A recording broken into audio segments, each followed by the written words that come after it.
What are the most important takeaways from the Week 15 Sunday action around the NFL for fantasy football? What are our reactions to the good, bad, disappointing, surprising? It's time to find out right here and right now as another week of Locked On Fantasy Football begins on the Locked On Network. You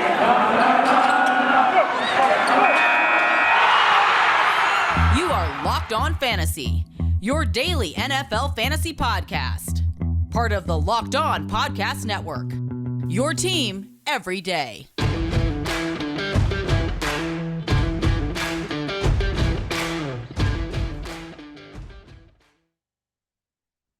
Greetings, everyone, and welcome to another edition of the Locked On Fantasy Football Podcast. It's also another week here, and we start every week with a Roundup Monday, our reactions to everything we saw there, and a truncated slate of games.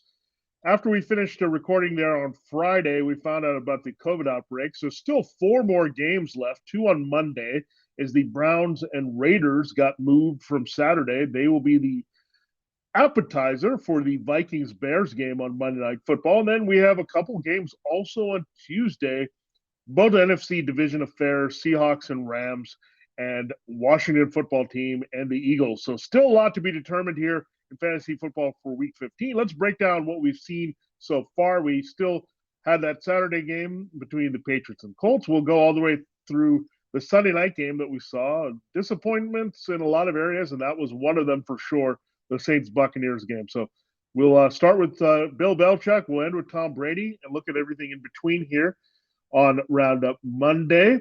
Thanks for making Locked On Fantasy Football your first listen every day. We are free and available for you on all platforms. So a lot to get into, just a fewer games this time to talk about. We have 11 that we can break down here for you.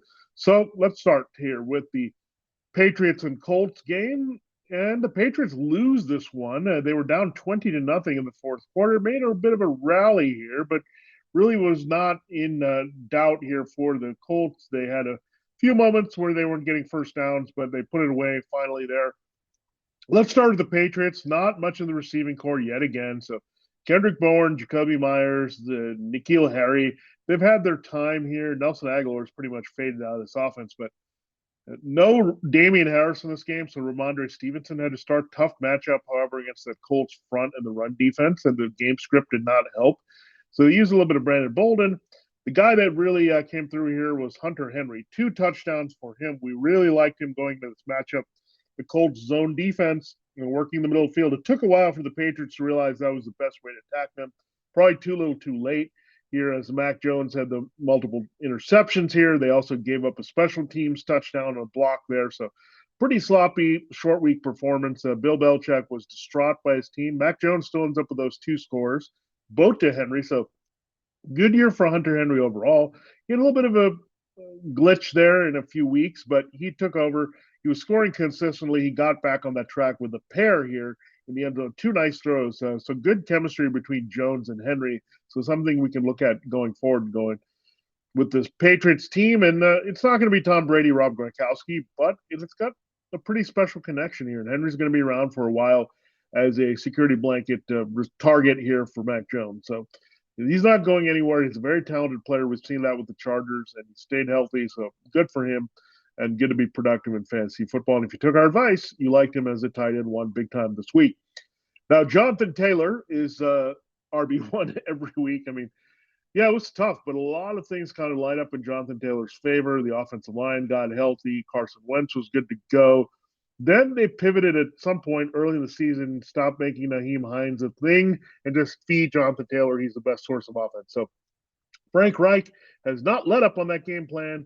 We were a little bit worried. It was a nice reality game for Taylor. He was grinding out first down yardage, and he was at the century mark late, but then boom, 69 yards to the end zone. So a 12.9 fantasy football play there to really boost his numbers here. So he's been the MVP. We know that. If you got him in the late first round of your fantasy football drafts, you're sitting pretty. A lot of the other running backs have had injury issues and a lot of disappointment there, but Taylor, we were a little bit worried. Was he going to underwhelm a little bit? We knew the matchup could be a little bit tricky against the Patriots, but flies out of the gate. We thought he might kneel down there and let the Colts run out the clock, but he does us a solid and scores on that run. So great game for Jonathan Taylor.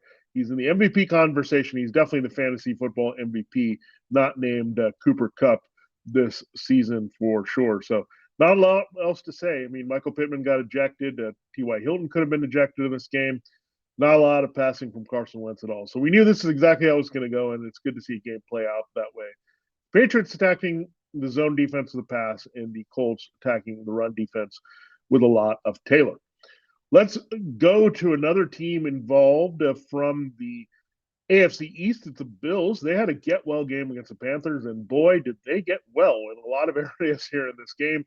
They smashed the Panthers at home. Let's start with the Panthers. Cam Newton started. He had a rushing touchdown, 70-plus yards there, so pretty good game right there. Then he had a passing touchdown as well. It went to Amir Abdullah, however, so not much from the wide receivers. We knew that. The Bills' corners are pretty tough, even without Tre'Davious White, so you had a 2-point conversion from DJ Moore. Decent game. He was questionable with a hamstring injury, so playing it all was key, but Robbie Anderson on the radar there. So Amir Abdullah ends up with a receiving touchdown out of the backfield. Not a lot. We didn't like Chuba Hubbard in this game. And we knew Abdullah and Cam were going to be a big part in cutting into that. That's exactly what happened here against the Bills' run defense. They cleaned up a lot of things in this game. But still gave him a little bit of fantasy points. Cam Newton in garbage time pretty much early. He did score, but it was out of hand pretty much early here for the Bills in their favor. Devin Singletary, no Zach Moss. He was inactive for this game. So much for the Matt Breida experiment. They went back to Devin Singletary, gave him a good workload. He ends up with more than 80 yards rushing and a touchdown here. So Singletary may be the guy that they look at more down the stretch here. One guy that they are going to throw it a lot more to is Gabriel Davis. Big game for him. Gets nearly 100 receiving yards, 2 touchdowns for him, playing off Stephon Diggs, replacing Emmanuel Sanders.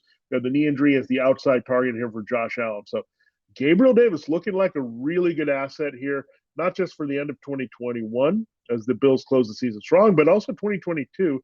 Sanders is on a 1-year deal, and figure with another injury, he could be shutting it down here. So they love Gabriel Davis. He's been scoring consistently. He's a red zone threat, but now they're using him a little bit more all over the field. So good developments there with a couple of young players that I think they didn't tap into as much in Singletary and Davis, and you've seen that with the Bills.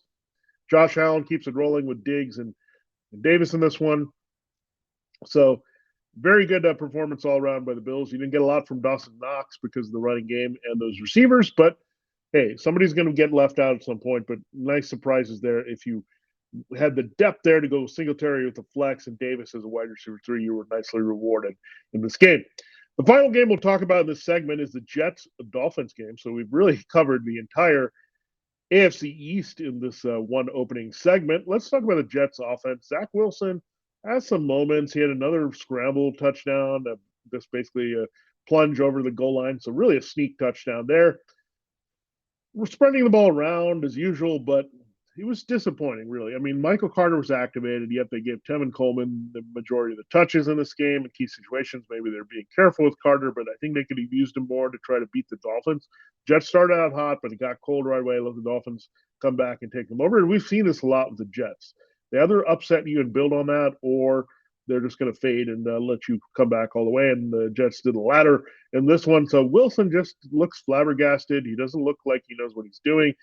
You had Jamison Crowder lead the team, 5 catches for 40 yards. That's the best you could get out of Crowder. So it's just not good with Zach Wilson. I mean, the best production has been for these other guys with Mike White and Joe Flacco and Josh Johnson. And no Elijah Moore hurts, no Corey Davis hurts. We know that. So not fair for Wilson here with this situation, but that's the reality of it. And again, Jets offense very limited because of their quarterback play. Now, on the other side, we had a couple twists and turns, and a lot of it was tied to the COVID-19 list. So Myles Gaskin was on there a lot with Philip Lindsay and Salvon Ahmed. So not a lot of practice time for Gaskin. We were like, okay, Gaskin's activated. He's good to go. So we're good to go with Gaskin, right? No, they go to Duke Johnson, the former Miami Hurricane. Yeah, remember him? The Browns, the Texans. He's available just there. They needed some depth. They get him going. Malcolm Brown was on the verge of being activated here, and he might have been the guy, but he would not have done enough there in practice. So Duke Johnson takes over 2 rushing scores. He's the feature back for the Dolphins out of nowhere here. So yet another out of nowhere running back. Hey, we got these other 3 guys. We're going to go here. I know part of it was COVID, but Just surprised it went to Duke when Gaskin was available. So very nightmarish there for Gaskin managers because it was a great matchup and you wanted to get him in there, but it was the Duke show here. So, hey, he'll be picked up in a lot of leagues here, but we know this Dolphins offense could quickly pivot back to Gaskin and include Brown and then Philip Lindsay involved. So I think it was a circumstance that Duke was the guy practicing the most and he got the reps here. So that tricky Brian Flores, it's just a really hard offense to decipher here sometimes. Tua Tagovailoa didn't have Jalen Waddle. Waddle was on the COVID-19 list, so we knew it could be a possibly big game for Devontae Parker.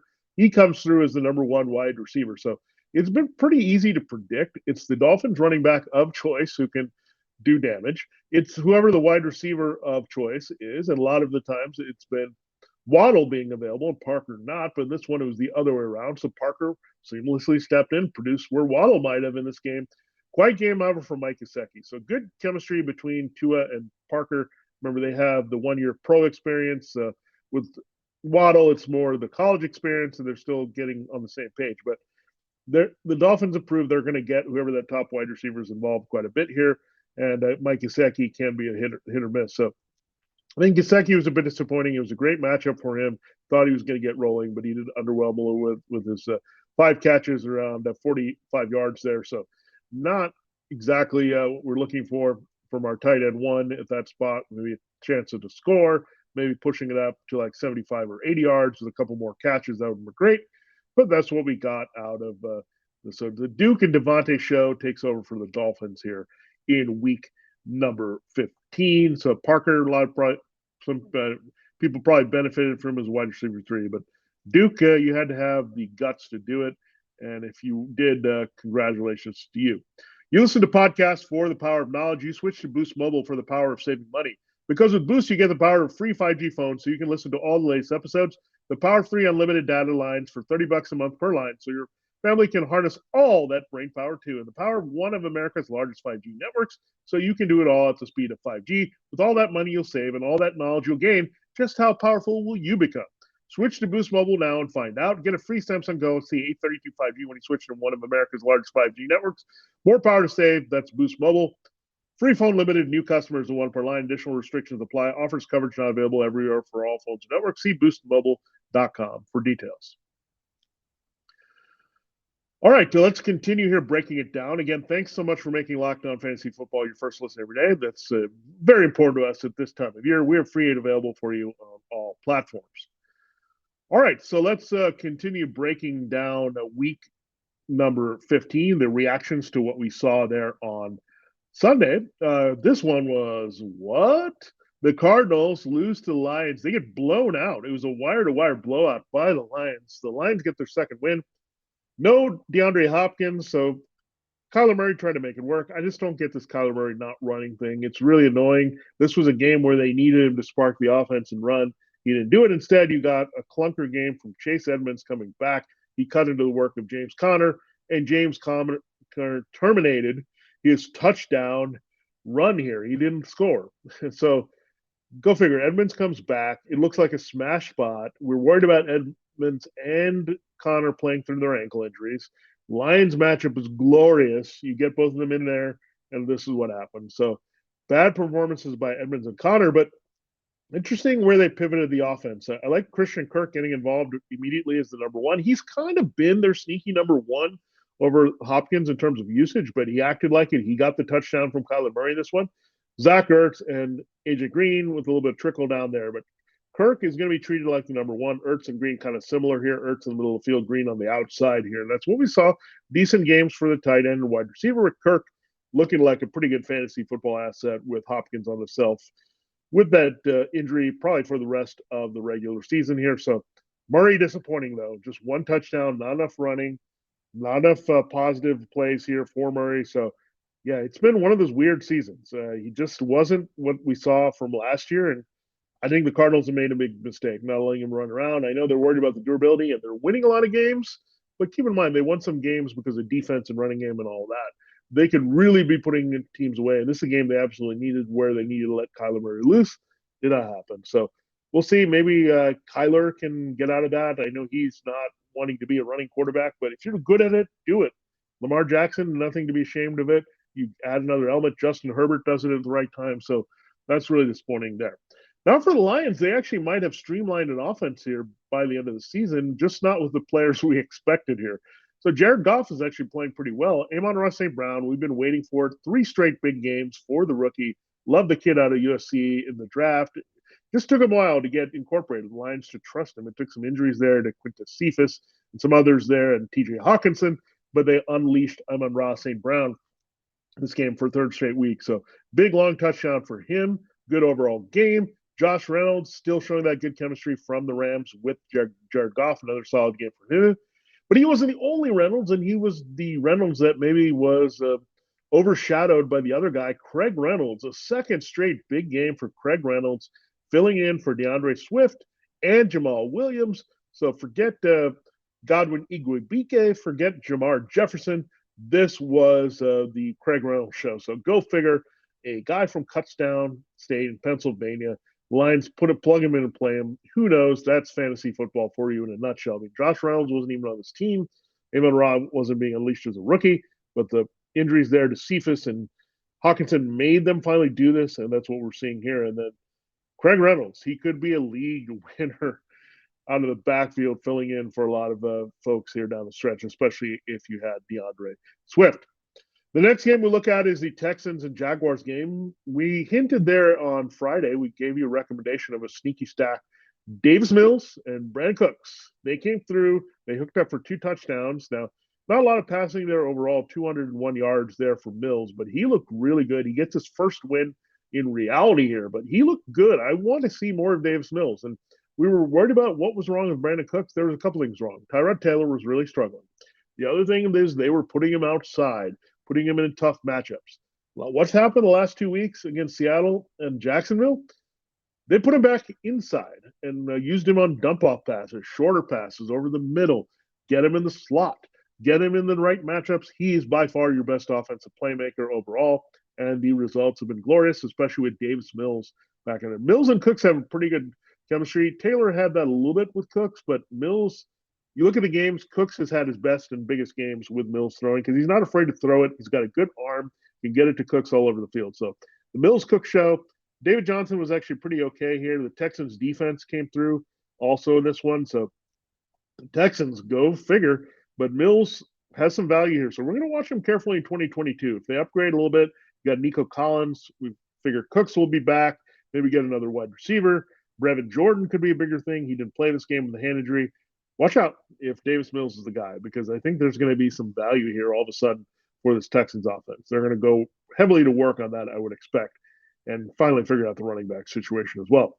On the Jaguar side of things, it was Darrell Bevell, the interim head coach. He's also the offense coordinator. He took over with Urban Meyer now on the sidelines. What did he do? He fed James Robinson the ball. What did James Robinson do? Produce. He had 85 yards around there on the ground and a touchdown. That's what you want from James Robinson. So he looked good in this matchup that was very good against the Texans. So they fed him no Carlos Hyde. So no temptation there with no Meyer to give Hyde any work there because he's not available. So it was great lining up for Robinson this week. And he had high DFS ownership. He knew it was coming and he came through. So enjoy that. Now, it's still a little bit question mark. Bevell still has dragged down the passing game. Marvin Jones Jr. and Laviska Shenault Jr. We've tried so hard with these guys, but it's always been those little underneath guys. They used to be Jamal Agnew and Dan Arnold. Now they've pivoted to James O'Shaughnessy and Laquan Treadwell. So go figure. There's just been a weird disconnect. I don't know if Jones and Shenault are very happy about the way things are going here, but that's really what the Jaguars have done. Those are the guys that Bevell's want to feature, the underneath the possession wide receiver, and it went from Agnew to Treadwell, and the tight end, which went from Arnold to Shaughnessy, who was their leading receiver for Trevor Lawrence. So yet another bad game for Trevor Lawrence. What else is new? Go figure that Davis Mills here in week 15 of a rookie year is a better quarterback than Trevor Lawrence. So we'll see what happens here going forward, but interesting to see both those guys develop. The Texans decide not to go with a number one pick franchise. They don't have the pick anymore. That belongs to the Jaguars. So a lot of interesting drama here involved with this game. All right, that's enough with the Texans Jaguars. Let's move to the Cowboys and Giants. At least one good team we can talk about that. Really? Are we? Do we have one good team here? At least offensively, we're not sure. But the Cowboys, Dak Prescott, not a lot of numbers there. He did get one touchdown pass, but it went to Dalton Schultz. So very quiet game for all three receivers: CeeDee Lamb, Amari Cooper, Michael Gallup. Really disappointing because Gallup had been coming on. He had a nice little first half. Cooper pretty much disappeared from this. Lamb was being worked in the middle of the field, but not a lot there. So a little bit disconnect. Dak has definitely been off. I mean, it was a good reality game and get well game for them. And you did see them take over with the running game. That also didn't help Dak, where the game scripts have been don't need Dak. And when Dak is grinding through games, if Ezekiel Elliott is running well and they're scoring touchdowns and Tony Pollard's back and running well and supporting him and they're getting yards on the ground and their defense is balling out. So this is the thing I don't think we expected a little bit with Dak's production is that the Cowboys defense, I mean, really going back to the Buccaneers game, it's really balled out because of Micah Parsons, Trayvon Diggs, the pass rush, Dan Quinn's scheme, their active linebackers, their safeties. They've been really good this season.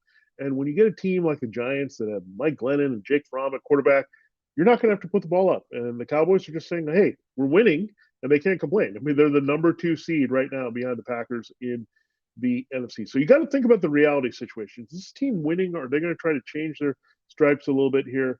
No, they're not. And the Cowboys, we saw that here. And look, at one point, Dak is going to get going. Maybe they're trying to get him healthy and not overbear him for the playoffs. But yeah, it's just not been really good for fantasy. So keep that in mind. Reality can have a big effect on fantasy. And you need the law of resistance. The Giants provided no resistance in this game. Sterling Shepard, what else is new? This time, torn Achilles. He's done for the season. So try to play through yet another injury, and he gets hurt again. This guy just got no breaks there. So we liked him in this game, and he didn't come through. And Kenny Golladay was limited in his absence. And the other disappointment here is Saquon Barkley was looking good, but they got Devontae Booker involved here quite a bit. Even Gary Brightwell, who got hurt, was involved, the rookie. So I don't know what's going on with Saquon. I don't know what's going on with this Giants offense overall. I think Daniel Jones is going to be shut down. I think Jake Fromm might get more opportunities to play here over Mike Glennon if that's the case, but just ugly with everything Giants. And if you stream the Cowboys defense, once again, they came through big time with their playmakers. The final game we'll talk about in this segment is the Titans and Steelers game. D'Onta Foreman, he has been excellent here. He's been the lead back. I know they're working in Dontrell Hilliard for Tennessee, but he's looked really good. He's also a very adept receiver. He added some numbers that way, but a very strong game from Foreman. He gets to 100 yards rushing again. We knew the Steelers' run defense was a sieve. Foreman was going to be the game plan, and we saw a lot of that. There really wasn't much else here for the Titans. I mean, they don't really have anybody. I mean, their tight ends are weak at this point. Julio Jones got hurt again. He came back with a hamstring, so that was fun while it lasted. Very little production in 2 games. I don't know. Julio might be done here. The soft tissue injuries is the other side of 30. Can't stay healthy. It's just brutal. I mean, I think it's been a history of that. So really you have Nick Westbrook-Akine and a bunch of other guys and backs that you're throwing to. So Ryan Tannehill pretty much has no value. I thought Tannehill might do a little bit more in this game. He gets a rushing touchdown, but I knew it was going to be a grindy, ugly game. That's what happened. I expected the Titans to survive that type of game, but the Steelers won because they just had a few more field goals in this game. So very interesting game. But Foreman is the guy. He's really the only startable Titan at this point with the way things are going here without Derrick Henry, because it really hurts their explosiveness overall because they don't open up the big shots to play action. And of course, a missing element there is not having one A.J. Brown either. So injuries can really change a fantasy outlook, and the Titans have really suffered those. Now, the Steelers, I'm not sure what we got here. I thought we were going to have a better game, but I didn't trust Ben Roethlisberger at all because I thought it was going to be a battle of attrition. It was a terrible game. He dragged down Deontay Johnson. I thought Chase Claypool and Johnson could do something here, but what happened here is that Steelers got into a little battle of attrition where there wasn't a lot of resistance. It was a low-scoring game, so they were happy getting into a grind fest here with the Titans. So nothing to see from Najee Harris. It was pretty bad here overall for the Steelers. They win the game. I don't know how. It's Chris Boswell. So if you started Chris Boswell, you were happy about that. If you started the Steelers defense or the Titans defense, you were happy about that. And Foreman, but everything else was just bad timing for this with the Steelers wide receivers in particular. Pat Freiermuth also was lost here to concussion. I think that hurt. It was already a tough matchup, but he wasn't involved. So the rookie tight end goes down. The wide receivers are quiet. And Roethlisberger doesn't produce along with Harris. So really a disaster for the entire Steelers offense. But Somehow, the most important thing for them, they got a win in this game to help their playoff chances. All right, we'll break down the final four games of Week 15 Sunday. Our reactions for all that. But I do have to tell you more about Built Bar. It's the holiday season, so grab the protein bar that tastes like a candy bar. Whether it's a gift or a gift to you, or even better than a candy bar, it's Built Bar, filled with so much holiday goodness, rich with decadent flavor, covered in chocolate, but amazing low in calories, sugar, net carbs, and fat, and high in protein. You get the best of both worlds, delicious and healthy. There's so many flavors. You have a hard time choosing. We have raspberry mint brownie, cherry double chocolate, cookies and cream, or peanut butter brownie. If you know someone who's special on your list and their favorite flavors, you can get a nice little stocking stuffer. Make it a big stocking stuffer. Built Bar. And if you're doing some last minute shopping here, Built Bar is going to give you the extra fuel you need. Or if you're just standing in endless shopping lines here, Built Bar can give you the extra something to keep it going. So throw one in your pocket or your purse, and you never know when you're going to need it. And you're friends with Santa? Well, tell Santa to throw full Built Bars in your stockings with so many flavors that make anyone's or your Christmas morning a very happy one. It's easy to take advantage of Built Bars now for the holidays. Go to Built.com, use the promo code LOCK15, and get 15% off your order. Use the promo code LOCK15 for 15% off at Built.com. Makes a great gift or a great power boost to yourself this holiday season. BetOnline has you covered for all seasons with more props, odds, and lines than ever before. As football season here in the NFL continues to march to the playoffs, we have college football bowl games are underway. We're almost at the college football playoff. BetOnline remains your number one spot for all the sports action this season, whatever season is. Head to our new updated desktop or mobile website today to sign up and receive your 50% welcome bonus on your first deposit. Just use the promo code LOCKEDON to receive your bonus. From basketball, football, NHL, boxing, and UFC, right down to your favorite Vegas casino games. Don't wait to take advantage of all the amazing offers available for the 2021 and 2022 seasons. BetOnline is the fastest and easiest way to bet on all your favorite sports. BetOnline, it's where the game starts. All right, let us continue the show here and close the show. We're going into the late afternoon window all the way through Sunday Night Football. I do not want to talk about that one because that affected one of my teams, but we will get to it. We have to. It's the Saints Bucks. But the Bengals Broncos game, that is also a clunker here. 15-10 is the final. Ugh. And Joe Burrow, we thought he was going to get a little bit more, but he did get a touchdown pass. Did not break 200 yards. So, however, Joe Mixon gets hurt late in this game. So tough all around for this Bengals offense. Tyler Boyd scores a touchdown. So they pretty much shut down Jamar Chase, didn't let Jamar Chase beat them. They also contained T. Higgins here, the Broncos did, but they did have a weakness in the slot. Remember, Bryce Callahan was lost early in the season, so they went after with Tyler Boyd. He gets the long touchdown here. Wide receiver 3, that's what Tyler Boyd's been all season, but as Chase and Higgins are cooled, he's going to have a big game, and that's what you saw here, but really not great here overall for this offense, and you knew that. Tough place to play in Denver at this time of year, in the elements against a pretty good Vic Fangio defense. So you'll take what you can get, but you probably could have done a little bit better than Burrow. I was having a little bit higher expectations that he could get to 252. Didn't quite happen in this game here for Cincinnati, as none of the other wide receivers or tight ends came through. And Mixon's injury hurt, so we'll see about him. The ankle injury came out late, so got hurt late, so short turnaround here. We'll see if Samaje Perine needs to play a little bit more along with Chris Evans here in Week 16 as they have a rematch against the Ravens here. So we'll monitor that for sure. Now let's go with the Broncos side of things. A scary moment for Teddy Bridgewater. I mean, this guy, he hasn't been great for fantasy, but he's been grinding out there for reality. He tried to get a first down. He hurts his head and neck. Had to be stabilized on the field, get him off. So Teddy Bridgewater, I mean, this guy just had some bad luck going back to his time with the Vikings. I think he could have had a much bigger career, reality and fantasy-wise. But look, people respect him enough where he's gotten 2 bridge stints here the past 2 seasons. And we saw Drew Lock come in. Really, the Broncos didn't change their game plan. Tim Patrick did score in this one, something their wide receivers did of note, shockingly, in this one. And it's Tim Patrick. It seems to me it's Tim Patrick more often than Cortland Sutton or Jerry Jeudy.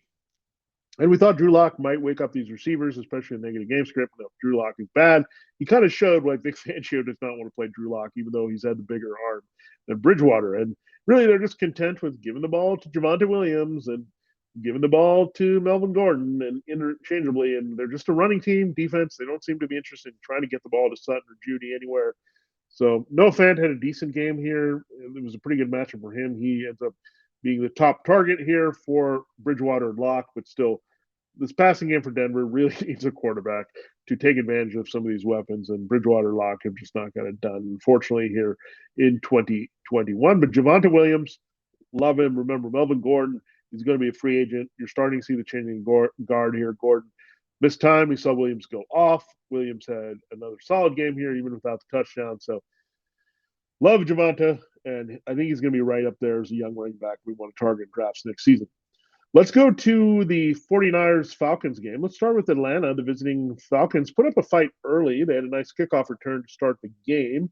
Unfortunately, Cordell Patterson had a TD called back there early, and that really hurt the Falcons because Patterson didn't really do much the rest of the game. So Patterson, at the worst time, does not deliver here. The game script also got out of hand, but I think the 49ers made it a point to make sure Patterson didn't beat them, and that was his chance there near the goal line. But it didn't happen there for him. What did happen is Russell Gage. I mean, you see Matt Ryan. He's settled in. Look at the weeks consistently with Russell Gage.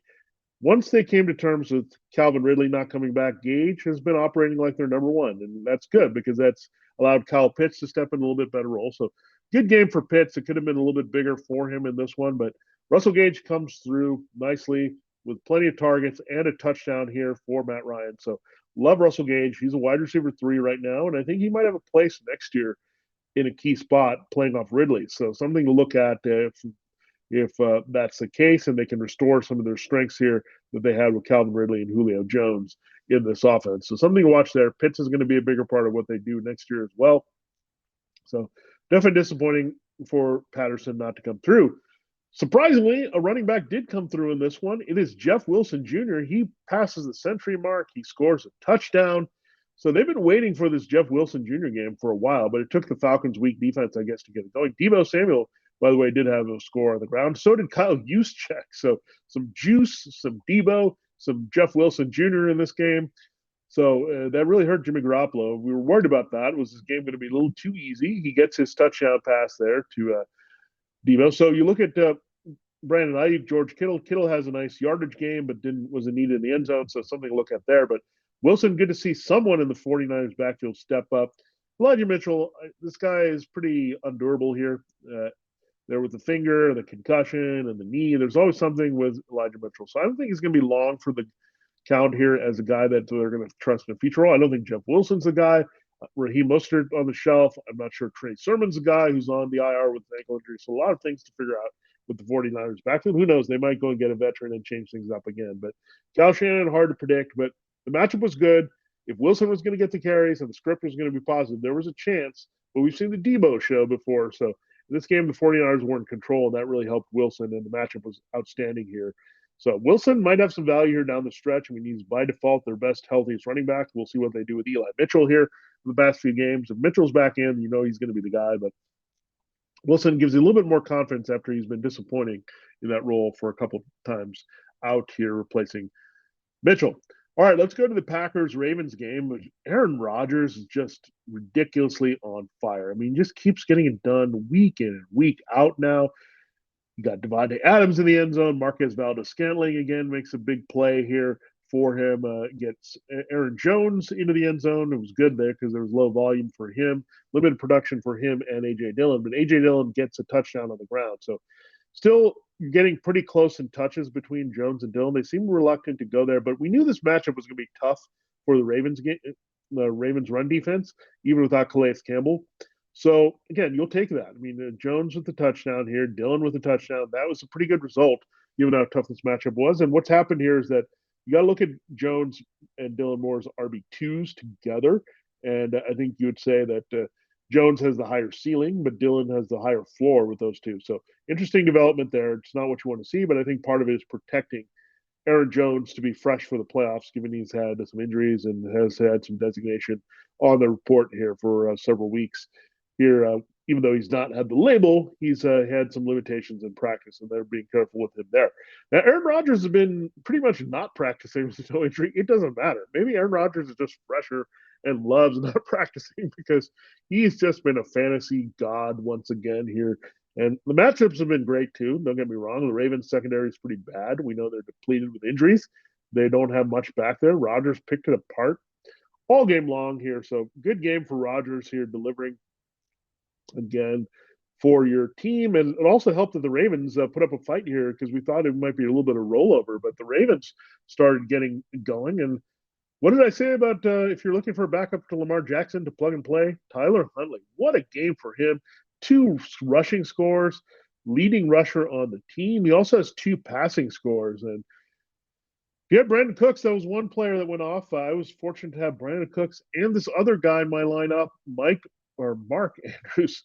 Yes, he was magic, Mark Andrews this week. Andrews, whatever you want to call him, he was amazing. And what I've noticed the past couple of weeks, Huntley and Andrews have a very good connection, and he trusts Andrews more. And he's a young quarterback. That makes sense. He's going to security blanket with a tight end. You did also have Marquis Brown catch 10 passes, but only 43 yards, where you knew it was going to be a great day for Andrews when the first play of the game, he's catching a 45-yard pass from Huntley. You knew things were going to get cooking there. And Andrews, the Packers could not cover him whatsoever. It made sense. Go away from their good corners, attack their linebackers and safeties. And that's what the Ravens did. It was a pretty good game plan and almost got them to win if they had completed that pass from Huntley to Andrews for the 2-point conversion. They're late as they stayed in the game, rallied, but what a game from Andrews for sure. He was a Mandrews among boys in this game for sure. So George Kittle, he cooled off a little bit. Travis Kelce, however, balled off here in this game for the Chiefs. So the principles at tight end, this was a year. I know there was a lot of value at tight end. We looked at the TJ Hawkinsons and Kyle Pitts and Dallas Goedert's at times, and we've seen the Dalton Schultz and some other guys come through, Dawson Knox and whatnot. But if you add the elite tight ends, and that's the big three of the old school big three that we've seen now, the new big three of Kelce, Kittle, and Andrews, you were rolling, and they've been big on some fantasy teams this year for sure. So, again, keep in mind, investing in tight end, the special tight end, is not a bad idea because if they stay healthy, they're hard to cover, and we've seen that with all these 3 guys here this season. And really nothing else to see there. Devonta Freeman and Latavius Murray were kind of curbed. They're cutting each other's value, so that Huntley played off them. Marquise has been unstartable here. So we'll see if we can get Lamar Jackson against the Bengals back. Remember, Lamar had a big game there against the Bengals before that could have been a little bit bigger. Had a good connection with Marquise Brown in that game. So that could be a shootout here. So if Huntley's in there against the Bengals, they're at Cincinnati. I think you got to keep rolling with him if you need him to replace Lamar Jackson. The final game we got to, this was terrible for most fantasy football assets, the winning team and the losing team. A 9-0 score, a 9-0 score in favor of the Saints in Tampa. I had to look at this game with disgust because I have Tom Brady as my quarterback. And I was watching this game early. Okay, we're getting going with Chris Godwin and Gronk. It's going to be great. They're going to throw away from the Mike Evans, Marshawn Lattimore matchup. What happens? Evans goes down with a hamstring injury. Chris Godwin, questionable dirty play there by the Saints, taking him down there with a knee injury. He's going to miss the rest of the season. So that's it for Godwin here for fantasy football in 2021 and year long. It was brutal because Tom Brady was looking for guys to throw to. Guess what the Saints did? Oh, yeah, they double-teamed Rob Gronkowski and tried to take him out of the game, did all kinds of different coverages with him. They made Tom Brady throw to Tyler Johnson, second-year player, Jalen Darden, the rookie, Scotty Miller, who's just been back from injury, no Antonio Brown this game. So it got brutal. And on top of that, they lost Leonard Fournette. Leonard Fournette has been a big part of the passing game for Brady, those outlet passes without Gio Bernard. So then he had to suddenly trust in the second half of the game Ronald Jones and Keyshawn Vaughn. So it was pretty bad. I mean, when it rained, it poured, and it didn't even rain in Tampa at all in this one. So it was pretty awful to watch here. So it was disgusting. Yeah, he threw a tablet. I think a lot of people that had him in fantasy football probably threw a device or two trying to watch the score. Get one touchdown, Tom Brady. It didn't happen in this game at all. So really disappointing, but that's the Saints. I mean, somehow the Saints own Tom Brady in the regular season. Just if it was playoff DFS, yeah, start Tom Brady against the Saints. But in this situation, I don't get it. It's Sean Payton and Dennis Allen just have his number. By the way, the last guy to shut out Tom Brady when he was with the Patriots was Nick Saban. So Dennis Allen pulled off a miracle here, and it didn't even matter that they didn't have the receivers. That it was still impressive performance. They controlled the pass rush. Brady was just frustrated. He couldn't get the ball, couldn't get anybody open. Just anti what we've seen all season when he's had Evans and Godwin and Brown and Gronk. So let's hope Brown returns next week because he needs Brown and Gronk at least to get going. And yeah, he can return from his suspension. He should be recovered from the ankle injury. But yeah, Godwin already down for the season. Mike Evans has had the hamstrings late in the season before. They're not going to take any chances because they know they can win the Super Bowl as a wild card team. They're not going to be a wild card team. They're going to win this division still. They're up 3 with 3 left to play over the Saints. So they're going to be proceeding with caution as much as possible. So you can see more Rashad Perryman, who we've seen be a super sub for Godwin and Evans before, just 2 years ago, there with James Winston. So a lot of things we're going to watch here. But big blow. And I think Brady's still startable. I think the key is having Brown and Gronk both in the lineup together. You need 2 guys that can create mismatches.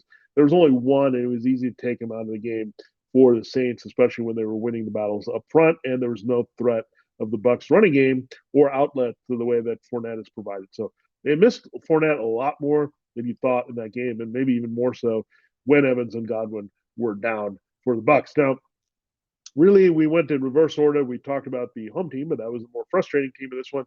The Saints were also pretty frustrating. Taysom Hill, not enough rushing yardages. Here, he kind of grinds the game out. You had no touchdowns. It was the Brett Maher show. So not the Bill Maher show, politically incorrect. This was offensively incorrect game here for the Saints.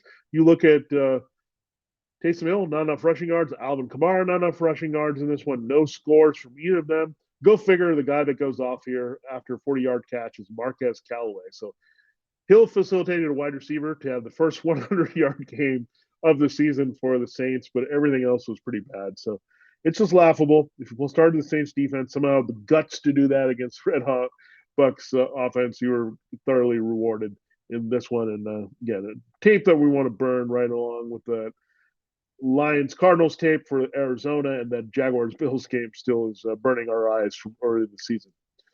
So there you have it. There's a roundup Monday here in the books here for week 15. Thanks for making Locked On Fantasy Football your first listen every day. Don't forget, it's still another critical week here in fantasy football. We will do our waiver wire advice there on Pickup Tuesday tomorrow. So we'll focus on that and we'll break down the 2 games from Monday. That would be the Raiders Browns and the Vikings Bears. And then we'll have 2 more games we'll have to look at there as we go into Matchup Wednesday. So a little bit of mashup between the end of week 15 and going into week 16.